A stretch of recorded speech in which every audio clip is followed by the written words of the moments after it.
बाघ समुद्र में कूद गया और मछली पकड़ने लगा। लड़के ने यह देखकर हंस दिया, लेकिन उसने अचानक अपना इरादा बदल दिया और उसकी ओर तैरने लगा। लड़के ने तुरंत महसूस किया कि कुछ गड़बड़ है, लेकिन अच्छी बात यह थी कि उसकी प्रतिक्रिया काफी तेज थी, जिससे वो बिना किसी खतरे के छोटी नाव पर चढ़ गया। लेकिन इस समय वह बिल्कुल भी ढिलाई नहीं बरतना चाहता था। अपनी सुरक्षा सुनिश्चित करने के लिए लड़के ने तुरंत लकड़ी के बेड़े को भी छोटी नाव पर खींच लिया, जबकि बाघ समुद्र में फंसा रह गया। इसके बाद उसने एक कुल्हाड़ी ढूंढी ताकि इस संभावित खतरे को पूरी तरह से खत्म कर सके। लेकिन इसी समय वह हिचकिचा रहा था। शायद वह अकेले समुद्र का सामना नहीं करना चाहता था। शायद उसे लगा कि यह जंगली जानवर थोड़ा दयनीय है। लड़के ने अंतर इसे मारने का निर्णय नहीं लिया। उसने इस खतरनाक जानवर को बचाने का फैसला किया, लेकिन पहले उसे अपनी सुरक्षा सुनिश्चित करनी थी। हालांकि रात तक लड़के ने आखिरकार एक पूर्ण योजना सोची। वो देखता है कि उसने लकड़ी के बेड़े को पानी में धकेल दिया, फिर सीढ़ी को छोटी नाव के बाहर रख दिया और बाघ के चढ़ने से पहले ही लकड़ी के बेड़े पर कूद गया। देखते ही देखते बाघ सफलतापूर्वक किनारे पर आ गया। लड़के के चेहरे बड़ी संतोष की झलक दिखाई दी, लेकिन उसे और भी खुशी तब हुई जब उसने देखा कि इस समय आसपास बड़ी संख्या में जेलीफिश इकट्ठा हो गई हैं। और फिर उसने देखा कि नीली भेड़ समुद्र की सतह से छलांग लगाकर बाहर आई। 360 डिग्री हवा में घूमने के बाद सीधे समुद्र में डूब गई। हालांकि दुर्भाग्यवश समुद्र में डूबने के साथ ही उसकी जीविका का भोजन भी चला गया। लेकिन जीवित रहने के लिए लड़के को जहाज पर कुछ सामान खोजना पड़ा और अनजाने में उसने बाघ को जगा दिया। लेकिन इससे पहले कि वह चिल्ला पाता, उसे एक अज्ञात चीज ने जमीन पर गिरा दिया। तब उसने देखा कि वह सिर्फ एक छोटी मछली थी। इस भूखे बंगाल टाइगर का सामना करते हुए लड़का अनायास कुछ कदम पीछे हट गया। उसे डर था कि कहीं वह उस पर हमला न करे, इसलिए उसने सोचा कि मोटी मछली को उसके मुंह में डाल दे। लेकिन ये चमत्कारिक रूप से समुद्र की गहराई में उड़ गया। इस समय बाघ ने फिर से भूख से बचना शुरू कर दिया, लेकिन जब उसने मौका देखा तो उसने पाया कि हजारों की संख्या में हिरन मछलियां उसकी ओर आ रही हैं। हालांकि शरीर पर लगने से बहुत दर्द हुआ, लेकिन अच्छा हुआ कि बाघ के पास पेट भरने के लिए कुछ था। तभी कई दिनों से भूखी एक खूना मछली गलती से खुद को बाघ के मुंह में ले आई। ये दृश्य देखकर बाघ की तुरंत रुचि जाग उठी। लड़के को भी एहसास हुआ कि यह अपनी ताकत दिखाने का सबसे अच्छा मौका है, इसलिए उसने सीधे छड़ी को बाघ के मुंह में डाल दिया। ये सोचा कि वह लड़के के साथ लड़ाई करेगा।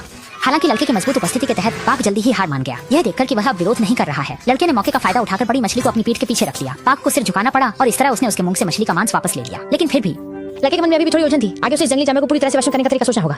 उस दिन लड़का लकड़ी की छड़ी लेकर जहाज पर आया। बाघ ने सोचा कि उसे फिर से विरोध करना होगा, लेकिन महत्वपूर्ण क्षण में वह कुछ कदम पीछे हट गया। लड़के को अपनी ओर आते देख अंत में उसने जमीन पर लेटने का फैसला किया। लड़के ने महसूस किया कि समय सही है। फिर उसने मछली का मांस लकड़ी की छड़ी पर लगा दिया और लगातार उसे बताता रहा कि उसका कोई बुरा इरादा नहीं है। जब तक उसने देखा कि बाघ ने कच्ची मछली निगल ली है, लड़के ने तब जाकर थोड़ी राहत की सांस ली। इसके बाद उसने फिर से डेक पर ठहराया और एक टुकड़ा मछली का उधर फेंक दिया। बाघ ने भी लड़के का इशारा समझ लिया। लगता है कि बाघ को वश में करने की योजना ने कुछ हद तक सफलता प्राप्त कर ली है। लेकिन जब लड़के ने उसे जहाज के केबिन में जाने के लिए कहा तो बाघ ने कोई प्रतिक्रिया नहीं दी। इसलिए इसके बाद लड़का मछली पकड़कर जीवन यापन करने लगा और खाली समय में लकड़ी के बेड़े पर आराम करता था। जबकि छोटी नाव पर वह बाघ अब उसका सबसे अच्छा दोस्त बन चुका था और बारिश के दिनों में वह अधिक से अधिक ताजा पानी इकट्ठा करने की कोशिश करता था।然而直到这天，他似乎发现了什么。只见一艘游轮赫然出现在眼前，为了引起对方的注意，于是男孩立刻发射出求救信号。可直到他打完最后一枪，却还是没能收到对方的任何回应。然而不仅如此，突如其来的一场狂风暴雨，直接让男孩彻底的绝望。ये नहीं पता कि कितना समय बीत गया। वह आखिरकार बेहोशी से जाग गया, लेकिन इस समय तक बाघ भूख से थककर चूर हो चुका था और केवल चुपचाप लेट पर लेटा था। लड़के के मन में चाहे जितना भी मोह हो, वह केवल यहाँ चुपचाप मृत्यु की प्रतीक्षा कर सकता था।